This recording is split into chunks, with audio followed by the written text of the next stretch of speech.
이름을 불렀더라. 아멘.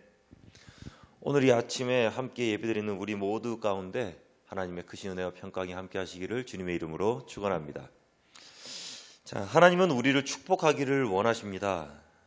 새로운 비전을 주시고 새로운 약속의 땅으로 우리를 인도하십니다. 하나님께서 주신 비전이 삶에서 이루어질 때 그 비전은 우리의 삶 가운데 크신 은혜로 다가오는 것이고요. 그리고 그 은혜가 내 것이 될 때에 우리는 말할 수 없는 기쁨과 즐거움에 휩싸이게 되는 것이죠.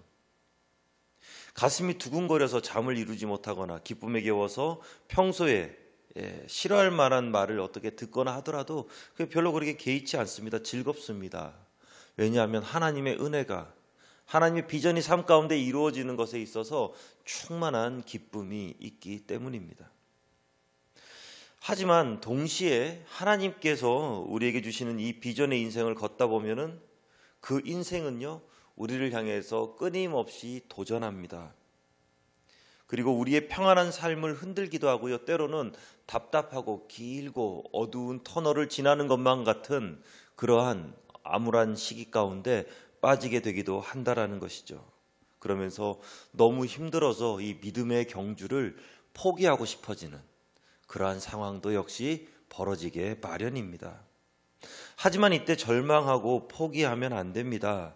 왜냐하면 우리가 가진 믿음은요, 반드시 하나님 앞에서 그 검증을 받게 되기 때문입니다. 오늘 본문의 10절 말씀을 보면은 그 땅에 기근이 들었으므로 라고 이렇게 시작합니다. 아브라함이 갈대아 우르를 떠나서 이제 하란으로 갔죠. 그리고 하나님만 찰석같이 믿고요, 하란을 또 떠나서 약속의 땅인 가나안까지 왔습니다. 그런데 그전에는 겪어보지 못했던 엄청난 기근이 아브라함을 기다리고 있었던 것이죠. 아브라함은 분명히 하나님의 말씀에 순종해서 약속의 땅까지 그 수천 킬로미터를 걸어서 이주를 해왔어요. 그런데 기근이 왔다는 것입니다. 이것은 굉장히 중요한 포인트입니다. 농경과 목축업이 주요 산업이었던 당시의 경제 상황을 우리가 생각해 본다면 기근이 들었다라는 것은요, 오늘날로 치자면 전 세계의 최악의 금융위기가 찾아온 그러한 상황과 똑같은 거겠죠.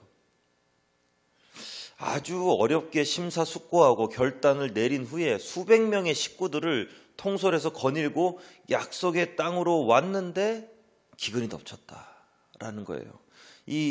만약에 제가 아브라함이었다면은 아마 굉장히 난감했을 것 같습니다. 굉장히 어려웠을 것 같습니다. 하나님의 말씀만 의지하면서 자, 이제 나를 따르라. 자, 우리 함께 그 하나님께서 말씀하신 약속의 땅으로 가자라고 하면서 불안한 마음을 애써 감추면서요, 약속의 땅까지 왔다면 풍년이 막 들고 가축들에게 먹을 어떤 풀들도 주변에 풍성하고요, 물도 흐르고요. 그런데 그러지는 못할 망정 갑자기 기근이 들었다. 야, 이것 봐라. 하나님께서 시키는 대로 하니까 우리 이렇게 큰 복을 받지 않았느냐. 하나님께서 원하는 대로 하니까 우리가 이렇게 큰 은혜를 받지 않았느냐. 말씀에 순종을 잘해야 하는 거야. 그럼 이렇게 은혜를 받는 거야. 라고 하면서 이렇게 자랑삼아 떵떵거리고 싶으면서 목에 힘주고 간증할 수 있어야 되는데, 이 간증은커녕 하나님의 말씀대로 했다가 가장으로서의 체면만 제대로 구기게 되는 것이죠. 아브라함의 말에 설득력이 없어질 수도 있어요. 아브라함의 말 자체가 권위를 상실할 수도 있는 그러한 상황 가운데 지금 빠져버렸다라는 것입니다. 하나님의 말씀대로 순종했다면 이게 뭔가 대박이 터져야 되는데 이 대박은 아니고요, 이 무슨 쪽박만 차게 된 지금 그런 상황 가운데 아브라함이 처해 있는 것이죠. 식구들 앞에서 그리고 여러 식솔들 앞에서 지금 고개를 들 수 없는 그러한 상황이 되어버렸습니다. 자, 여러분들은 어떤 이런 경험 없으세요? 하나님을 잘 믿고 헌신하고 뭔가 내 삶을 추스리고 새로운 것들을 시작해보겠다라고 다짐하면서 열심히 물질을 들이고 시간을 들이고 노력을 들여서 하나님 앞에 온전히 헌신을 다했는데, 그렇게 하면 자녀들은 명문대학에 좀 척척 붙었으면 좋겠고요. 학점도 잘 나왔으면 좋겠고요. 사업이나 직장이나 건강의 문제에 아무런 어려움이 없이 순적하게 다 해결해야 될 것만 같은데, 그렇게 하면은 내 자녀들도 좀 믿음이 단단해지고, 나 역시도 하나님 앞에서 더욱더 신이 나서 헌신하게 될 것인데, 이상하게 주님을 위해서 헌신하는데 몸은 계속 아파요. 가정도 화목해지면 좋겠는데 식구들과의 관계가 더욱더 어려워집니다. 시간을 겨우겨우 쪼개서 주의전에 헌신했는데 직장 문제는 점점 꼬이기만 한다라는 것이죠. 이러면 참 상당히 고통스러워집니다. 하나님의 말씀에 순종해서 약속의 땅까지 갔는데 인생이 더 힘들어진다라는 거예요. 이럴 때 도대체 우리는 어떻게 해야만 할까요? 오늘 본문 말씀에 아브라함은 우리가 어떻게 반응해야만 하는지를 잘 보여주고 있습니다. 이 하나님께서 허락하신 고통에는 분명히 하나님의 뜻이 그 가운데 숨겨져 있음을 의심하지 마시기 바랍니다. 기근은요, 아브라함의 믿음을 더욱더 강하게 만들어주는 하나님의 축복의 통로였습니다. 하나님은 반드시 우리 장래에 소망과 은혜를 베풀어 주십니다. 축복을 베풀어 주세요. 그런데 그 축복의 크기만큼, 그 은혜의 크기만큼 우리 그릇도 그것을 담을 수 있도록 준비시키신다라는 것입니다. 그 큰 축복을 담을 만한, 그럴 만한 이 그릇이, 큰 그릇이 우리 가운데 준비가 되어져야 되고요.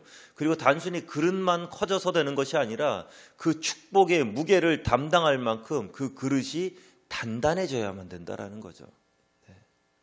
그래서 준비가 필요합니다. 단련되지 않는 믿음은요, 결코 단단해지지 않습니다.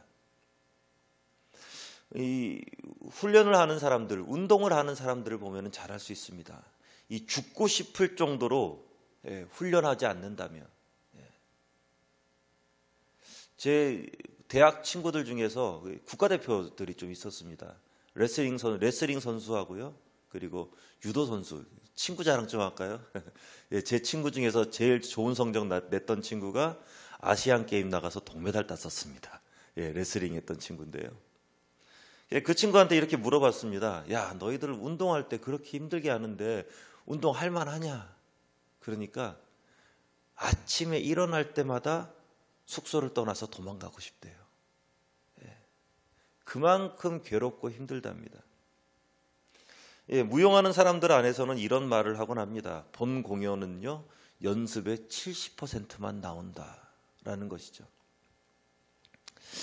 무대 체질이다, 나는 원래 공연하면 잘해, 그런 사람들은, 거의 아마추어들은 그런 얘기들을 합니다. 하지만 프로의 세계에서는 그런 것들이 통하지 않죠. 다이어트 하는 사람들 보면은 러닝머신에서 열심히 뜁니다. 열심히 뛰면서 살을 빼겠다라고 이렇게 다짐을 하죠. 그런데 어때요? 열심히 뛰다가 뭔가 이렇게 다리에 힘이 풀리고 숨이 가빠오기 시작하면, 오늘 주님의 뜻은 여기까지, 그러면서 러닝머신을 이제 내려와 버리고 말죠. 이 터질 듯한 심장을 참아내고요, 쓰러질 듯이 풀어져 버리는 허벅지를 어떻게든지 안간힘을 다해서 버텨낼 때, 그때부터 조금씩 우리가 보이지 않는 만큼 살이 빠지고 몸에 근육이 붙기 시작하는데, 주님의 뜻을 찾으면서 러닝머신을 내려와 버리면은 그동안 뛴 것마저 다 헛수고가 되어버립니다. 아무 의미가 없는 시간이 되어버리는 것이죠. 우리의 신앙의 경주가 딱 이렇습니다. 뭔지도 모르고 막 덤벼들 때는 아주 의기양양하면서요, 약간 겁도 나지만 충분히 해낼 수 있을 것 같다라는 그런 근거 없는 자신감이 우리 가운데 있다라는 것이죠. 하지만 본격적인 믿음의 경주가 시작되면 지금까지 겪어보지 못했던 비바람이 그의 삶 가운데 몰아치게 마련입니다. 어려움과 괴로움으로 지쳐갑니다. 그렇기 때문에 하나님께서는 그 시간부터 그 사람에게 1:1 레슨을 시작하시는 거예요. 하나님의 개인 레슨이 그때부터 시작되는 것이죠. 전혀 새로운 비전을 담을 만한 그릇을 만들기 위한, 그리고 그 비전을 견뎌낼 만한 단단한 그릇을 만들기 위한 믿음의 여정이 시작되는 그 초창기에 그 어려움들, 그 괴로움의 시간들, 바로 광야가 열리게 된다라는 것입니다. 기근은 믿음의 조상이 되기 위해서 아브라함에 불어닥친 시련의 바람이었습니다.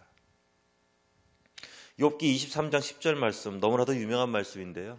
그러나 내가 가는 길을 그가 아시나니 그가 나를 단련하신 후에는 내가 숨군같이 되어 나오리라.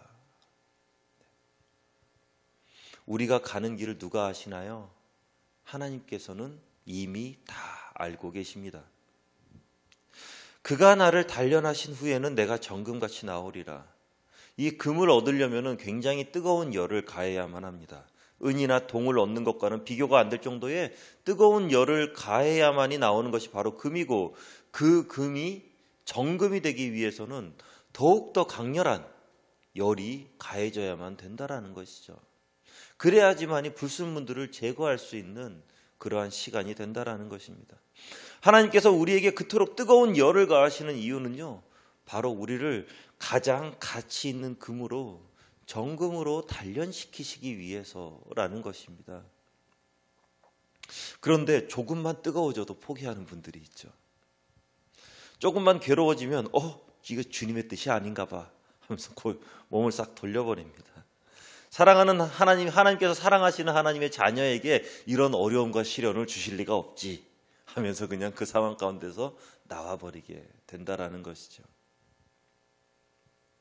그렇게 돌아서면 주로 인간적인 방법을 찾게 됩니다. 아브라함이 그래서 애굽으로 피한 거예요.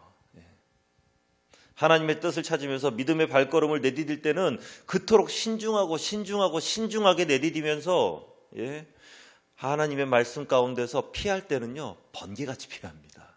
순식간에 싹 몸을 돌려버리는 것이죠. 당시 애굽은 그렇습니다. 이 나일강 물줄기를 따라서 엄청난 곡창지대가 형성이 되어 있는 아주 살기 좋은 나라가 바로 애굽이었던 것입니다.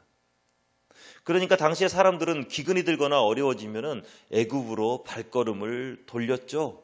거기에 가면은 100% 먹을 것이 있기 때문입니다. 배고프면 애굽으로 가라.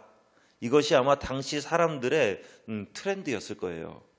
아브라함은요, 굉장히 정보에 밝은 사람이고요. 그리고 비즈니스에 능한 사람이었습니다. 그런 탁월한 사람이, 세상 물정이 환한 사람이 그런 트렌드를 당연히 알고 있었겠죠. 그리고 그런 트렌드에 발맞춰서 아브라함도 애굽으로 향하는 것입니다. 사람들이 그런 얘기들을 합니다. 세상을 잘 살려면 영악해야 된다라고 이렇게 이야기를 하기도 합니다. 세상 돌아가는 판세를 잘 알고 그리고 세상 트렌드에 잘 맞춰서 이렇게 나가야 된다라고 말합니다. 아브라함은요, 세상이 돌아가는 것을 빨리 캐치했어요. 그리고 아주 영리하고 동작 빠르게 위기를 헤쳐나갈 수 있을 만한 정보를 아브라함은 입수를 해냈습니다. 여러분들도 부디 이렇게 하시기 바랍니다. 이렇게 하셔야 돼요. 뒤처지지 마세요. 세상 사람들에 비해서 뒤처지고 그들에 비해서 떨어지고 그러지 마시기 바랍니다. 세상 트렌드를 오히려 선두에 나가시고요. 앞장서서 나가세요. 하지만 하나님의 사람은 이것에 뭔가가 더 있어야만 합니다. 뭔가 더 필요하다라는 것입니다. 영악하게 살고 약삭빠르게 살고 세상 트렌드를 주도해 나갈 정도로 세상 물정에 환하게 살아가는 것 이상의 뭔가 특별한 것이 크리스천들에게는 반드시 필요하다라는 거예요. 적어도 하나님의 음성을 듣고 하나님의 비전을 따라서 하나님의 약속의 말씀을 붙들고 이 땅을 살아가는 크리스천들은요, 이 땅의 트렌드를 따라가기 전에, 이 세상의 흐름을 따라가기 전에 가장 먼저 기도해야만 합니다. 하나님의 음성을 들어야만 합니다. 이역만리 그 수많은 식구들과 식솔들을 거닐고 그렇게 이민 생활을 시작할 정도로 하나님을 바라봤던 아브라함이라면은 이 세상 트렌드를 따라가기 전에 먼저 기도했어야죠. 하나님께 물었어야죠. 우리는 하나님의 사람이거든요. 그렇기 때문에 머리 쓰기 전에 먼저 기도해야 돼요. 우리가 하나님의 뜻을 따라 순종하며 살아가는 것이 확실하다면 기근이 와도 먼저 기도하면서 하나님의 뜻을 구해야만 합니다. 그리고 우리가 하나님의 뜻을 따라서 기근의 자리까지 간 것이 하나님께서 원하시는 거였다면 되든 되지 않든 그 기근의 자리에서 버텨야 되는 거예요. 그 어려움과 괴로움의 자리에서 버텨내야만 한다라는 것입니다. 그것이 그곳으로 인도한 것이 하나님의 뜻이거든. 바로 그 기근을 통해서 나에게 말씀하시는 것이 분명히 있다라는 것이죠. 믿음의 시련이 오고 마음이 괴로워서 당장 떠나고 싶어진다고 할지라도 우리가 하나님의 길을 걷고 있다면 우리는 그 자리에 머물러야만 합니다. 그리고 기도해야만 합니다. 하나님, 지금 이 시간을 통해서 무엇을 말씀하고 싶으신가요? 과연 무슨 뜻이 있으신지 그것을 알기 위해서 우리는 우리의 생각을 고이 접어두고 그 자리 가운데 오직 하나님의 뜻을 구하는 기도의 시간을 가져야만 된다는 것이죠.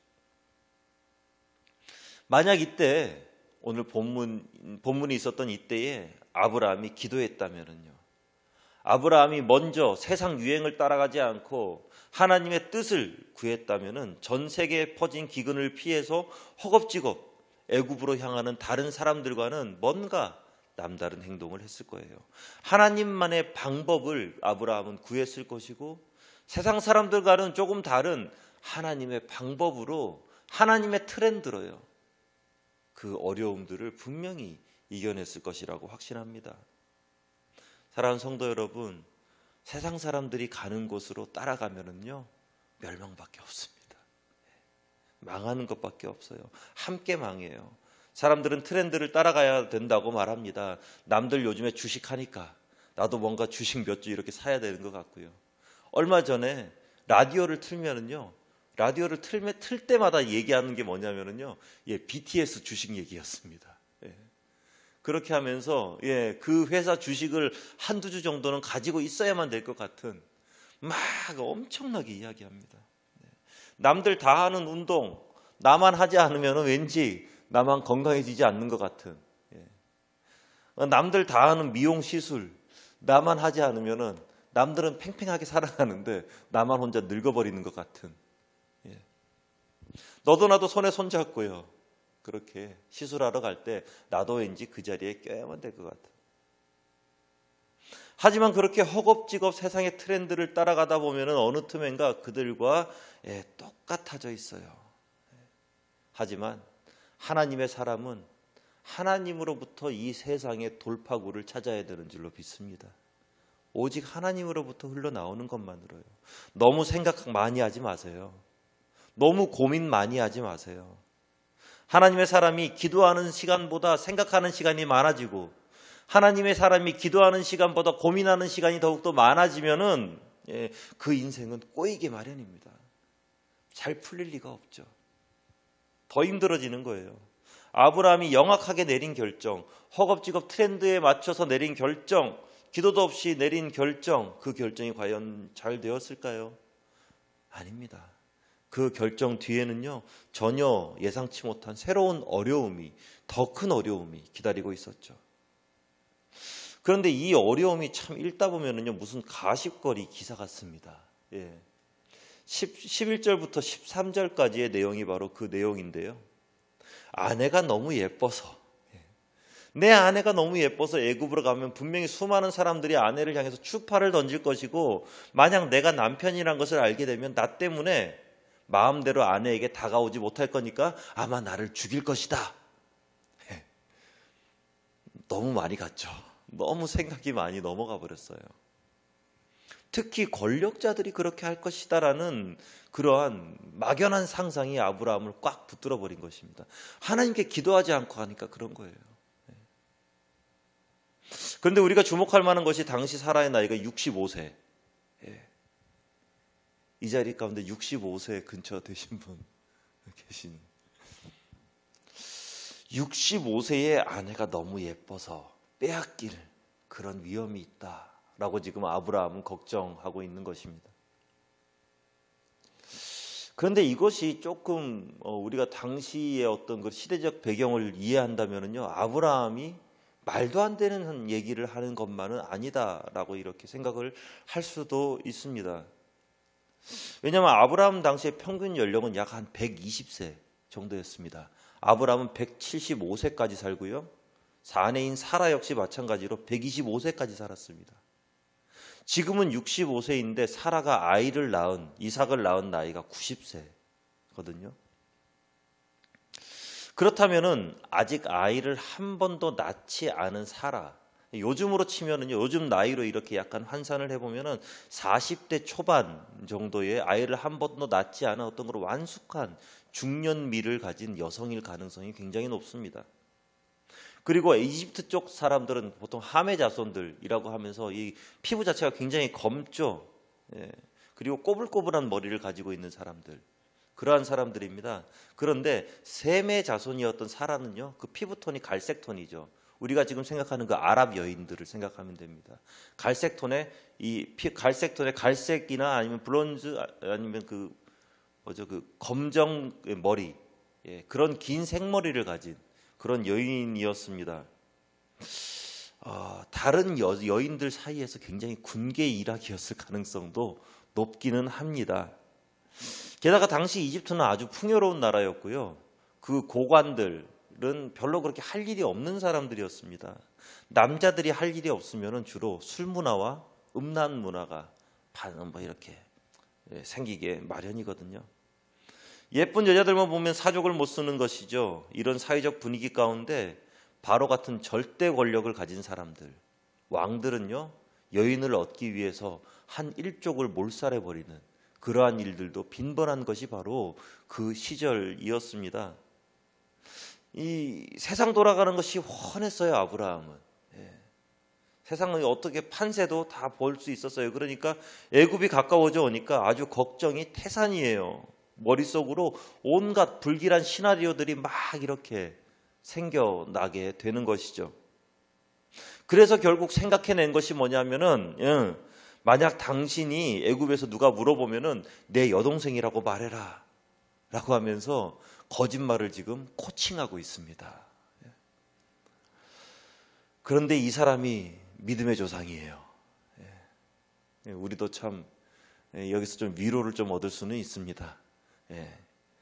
하나님께서 하시겠다고 하면은 이런 사람도 자기 와이프한테 거짓말하라고 코칭하는 사람도 믿음의 조상이 될 수도 있어요.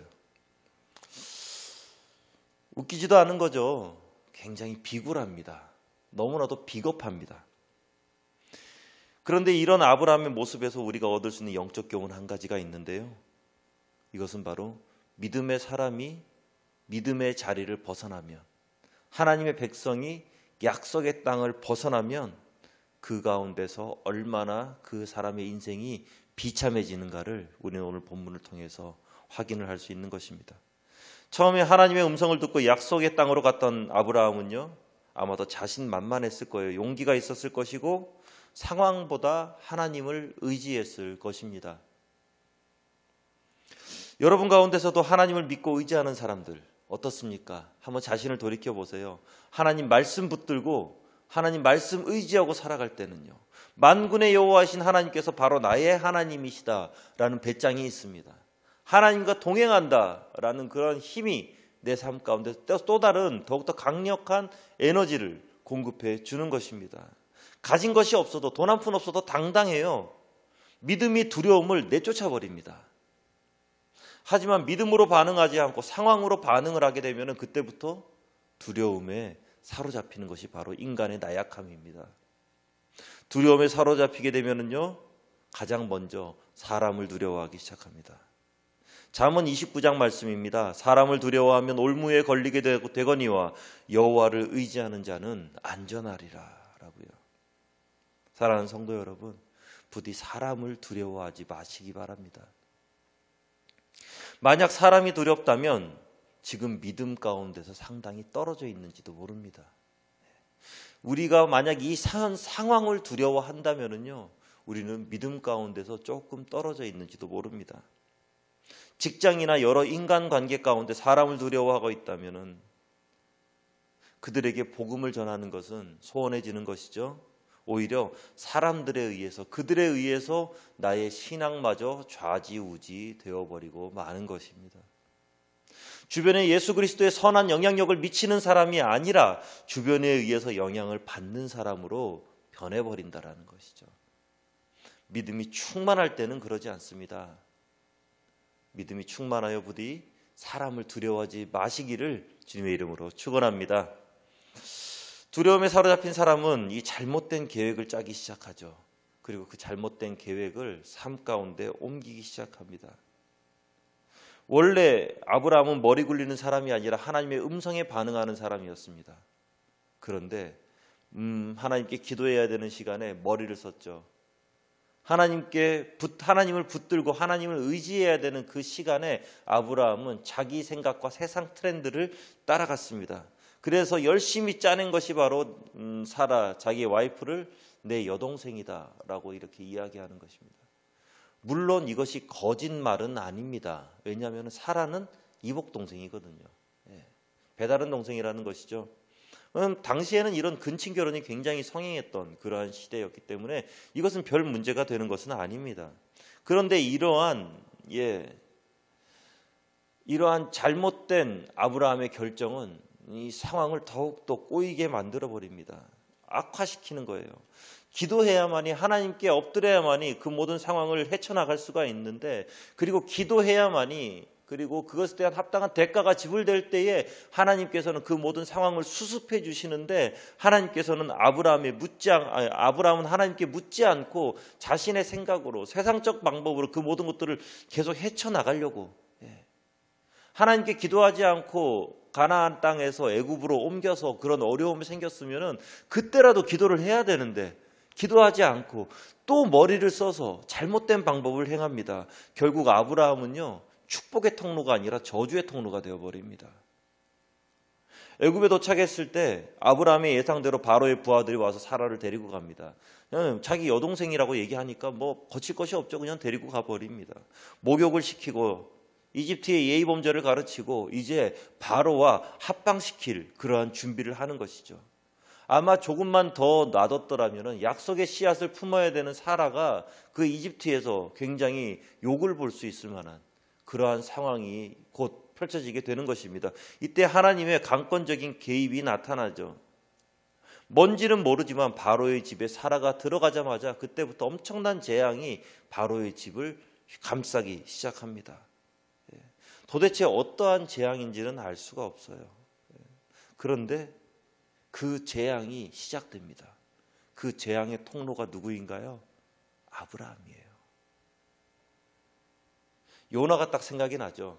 하나님 말씀에 불순종해서 니느웨로 가라고 했는데 다시스 가는 배를 탔을 때 그 배에 탔던 모든 사람들이 그 요나 때문에 죽음을 맞이하게 될 뻔했던. 사랑하는 성도 여러분, 하나님께서는 하나님의 사람을 중심으로 이 땅을 바꿔나갑니다. 하나님께서는 하나님의 사람을 이용해서 이 땅 가운데 하나님의 뜻을 펼치십니다. 바로 축복의 통로가 되어지기를 원한다라는 것입니다. 그런데 그러한 우리가 하나님의 말씀에 불순종하고 하나님의 말씀에 온전히 따르지 않으면은, 하나님의 말씀에 합하여서 이 땅 가운데 축복과 은혜의 통로가 되어야 되는 우리의 삶이 바로 저주와 온갖 재앙의 통로가 되어버리고 만다라는 것이죠. 18절에서 19절 말씀을 보면은 바로가 아브라함을 원망하고 있습니다. 어찌하여 왜 나에게 거짓말해서 나를 이 고생시키는 것이냐? 왜 나에게 이렇게 거짓말을 했느냐? 지금 하나님의 백성이 불신자에게 욕먹고 있는 거예요. 크리스천이 넌 크리스천들에게 또 세상 똑바로 살아 욕먹고 있는 것입니다. 하나님의 백성들이 빛과 소금의 역할을 감당하지 못하니까요. 하나님의 백성들이 이 땅 가운데 하나님의 뜻에 합당하게 살지 못하니까 하나님을 믿지 않는 사람들에게 지금 욕먹고 있는 거예요. 손가락질 당하고 있는 겁니다. 네가 어찌하여 나에게 이러느냐라는 것이죠. 네가 거짓말을 안 했으면은 내가 이런 고난을, 재앙을 당하지 않았을 것인데, 네가 거짓말하고 네가 하나님의 뜻에 합당하게 살지 못하니까 오히려 우리에게 재앙이 닥치는구나. 꼭 이 세상을 향한, 이 세상이 교회를 향해서 손가락질하는 그러한 모습 같아요. 예전에 신대원 다닐 때 어떤 교수님이 그런 말씀을 하셨습니다. 여러분, 제발 모르는 거 있으면 질문하세요. 나에게 질문하거나 교수님들에게 질문하거나 아니면 책을 좀 찾아보세요. 여러분들끼리 기숙사에 앉아서 토론하고 그러면서 이상한 결론 내리지 말고 그러면서 명언을 남기셨는데요. IQ 80짜리가 4명 모여서 회의한다고 320짜리 결론이 나오지 않습니다. IQ 80짜리가 4명이 모여서 회의를 하면 더 심각한 결론만 나옵니다. 괜히 머리 쓰지 말고 책 찾아보세요. 라는 이야기를 했습니다. 저는 이것이 머릿속에 오래 남습니다. 그리고 제 나름대로 내린 결론은요. 어려움이 닥치고 힘든 일이 닥칠 때 괜히 성도들끼리 모여서 그것에 대해서 이야기하고 어떻게 할 것인가 놓고 고민하지 말고 그냥 엎드려 기도하는 거예요. 말씀 읽는 거예요. 그때 하나님의 지혜가 바로 우리의 지혜가 될 줄로 믿습니다. 자, 그렇게 온갖 고생하면서 온갖 욕 다 먹어가면서 뺑뺑이 돌다가 아브라함 13장 1절로 4절 말씀을 보면 다시금 약속의 땅으로 돌아옵니다. 그리고 하나님께 예배를 드립니다. 제단을 쌓는 것이죠. 이것이 이 제단 쌓고 이 예배 드리는 것이 기근이 왔을 때 했어야만 되는 것인데 그 어려운 시간들 다 겪고 그 고통과 고난의 시간들, 불안한 시간들, 괴로운 시간들 다 겪고 난 다음에 비로소 하나님 앞에서 예배드리는 아브라함을 우리는 발견할 수 있습니다. 아마 아브라함이 예배드리면서 어땠을지는 모르지만 하나님 앞에서 굉장히 부끄러웠을 것 같아요. 하나님 앞에서 회개와 용서를 구했을 것 같습니다. 그리고 하나님께서는 그러한 아브라함을 용서해 주십니다. 사랑하는 성도 여러분, 아브라함처럼 실수 안 하는 사람이 이 세상에 어디 있습니까? 저 역시도 실수하고요. 이 자리에 앉아 계신 여러분들도 다 실수하면서 살아갑니다. 왜냐하면 우리 인생은 예행 연습이 없기 때문에요. 우리가 살아가는 오늘은요, 우리 인생에 처음 살아보는 오늘입니다. 그렇기 때문에 우리는 늘 실수 가운데 빠질 수밖에 없다라는 것이죠. 그 실수를 그나마 조금 줄여주는 것이 하나님의 지혜를 구하는 우리의 기도가 되는 것이고요. 그 실수를 조금이나마 줄여주는 것이 바로 성령과 동행하면서 성령의 인도하심을 받는 크리스천의 삶입니다. 하지만 혹시 그렇지 못했다 할지라도 괜찮습니다. 내가 그렇지 못했구나라는 것이 생각나는 바로 그 자리에서 우리는 하나님께 제단을 쌓고 기도하면 됩니다. 그리고 우리의 모든 것들을 하나님께 아뢰을 때 하나님께서는 우리를 용서하시고 예전보다 더욱더 크신 은혜로 베풀어 주시리라 확실합니다. 말씀을 맺습니다. 그 땅에 기근이 들었을 때 아브라함은 기도하지 않고 세상 트렌드에 맞춰서 애굽으로 향했습니다. 그리고 애굽에서 또 다른 어려움이 왔을 때 아브라함은 여전히 기도하지 않고 세상적인 방법으로 자기 머리를 썼습니다. 그랬을 때 일은 꼬이기만 하고 아브라함은 축복의 통로가 아니라 저주의 통로가 되어버리고 말았습니다. 사랑하는 성도 여러분, 오늘을 어떻게 살아가시렵니까? 그리고 이 땅을 살아가시면서 어떠한 방법을 놓고 살아가시기를 원하십니까? 그 매 순간마다 기도하며 하나님의 음성 듣고 하나님의 뜻에 합당한 삶을 살아가시기를 주님의 이름으로 축원합니다. 혹시 그렇지 못했다 할지라도 그 깨닫는 그 자리에서 하나님의 음성을 구하며 하나님의 뜻을 구하며 엎드려 기도할 때 하나님께서는 우리를 품어주시고 우리 인생의 또 다른 세컨 찬스를 열어주시리라 확신합니다. 그러한 하나님과 동행하며 이 땅 가운데 승리의 인생길 걸어가는 우리 모두가 되어지기를 주님의 이름으로 축원합니다. 함께 기도하겠습니다.